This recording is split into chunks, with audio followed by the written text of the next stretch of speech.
मेरे प्यारे बच्चे, क्यों बेवजह इतना परेशान हो रहा है? क्यों अपने आप को इतना दुखी महसूस कर रहा है? क्या हुआ? जरा सा एक व्यक्ति तुमसे थोड़ी सी तेज आवाज में बात कर गया, बस इतनी सी बात को लेकर तुम इतना परेशान हो? प्यारे बच्चे, जरा सोच कर देख, तुमको कितने व्यक्ति प्रणाम करते हैं, नमस्कार करते हैं, तुम्हारे चरण स्पर्श करते हैं, कितना मान सम्मान देते हैं, और एक व्यक्ति ने यदि उससे विपरीत कर दिया तो तुम्हें इतनी परेशानी क्यों हो रही है? क्योंकि तुम अपना ध्यान केवल उस बात पर केंद्रित कर रहे हो कि इस व्यक्ति ने मुझसे इतनी तेज आवाज में बात क्यों की, इसने मुझसे ऐसा व्यवहार क्यों किया। तुम इसके विपरीत बात को बिल्कुल नहीं सोच रहे हो कि तुम्हें कितना मान सम्मान मिलता है। मेरे प्यारे बच्चे, जिसे मालिक इज्जत देता है उसको अपमानित कौन कर सकता है?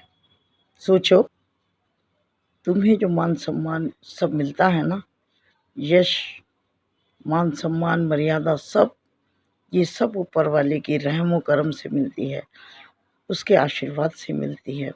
उस पर भरोसा रखो, उस बात पर ध्यान मत दो जो तुम्हारे काम की है ही नहीं। क्यों उस बात को इतना महत्व देते हो? कौन है वो व्यक्ति? क्या महत्व है उसका? कुछ नहीं, कुछ नहीं।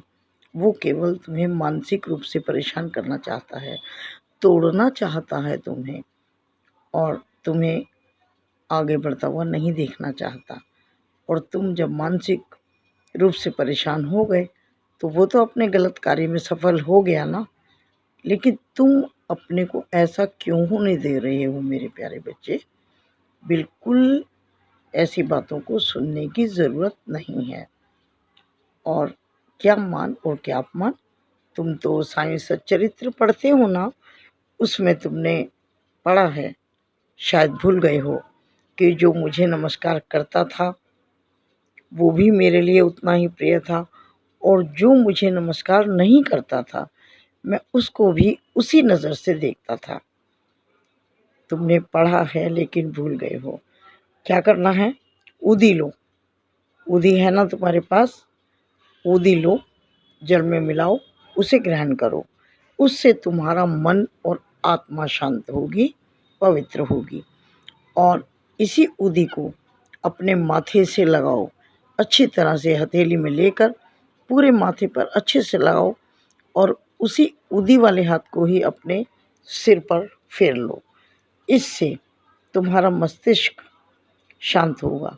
जो भावनाएं तुम्हारे दिमाग को बहुत परेशान कर रही हैं ना, वो सब इस उदी से शांत हो जाएंगी।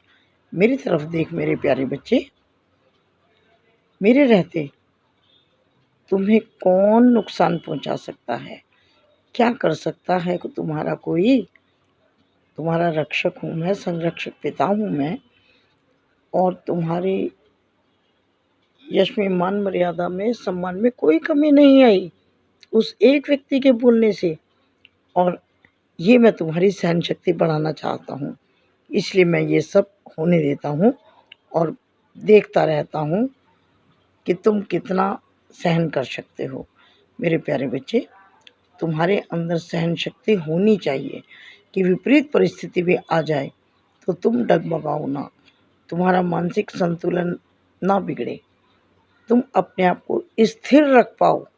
इसलिए मैं तुम्हारी कभी कभी परीक्षा ले लेता हूँ, इस प्रकार की परिस्थितियाँ पैदा करके, समझे अब?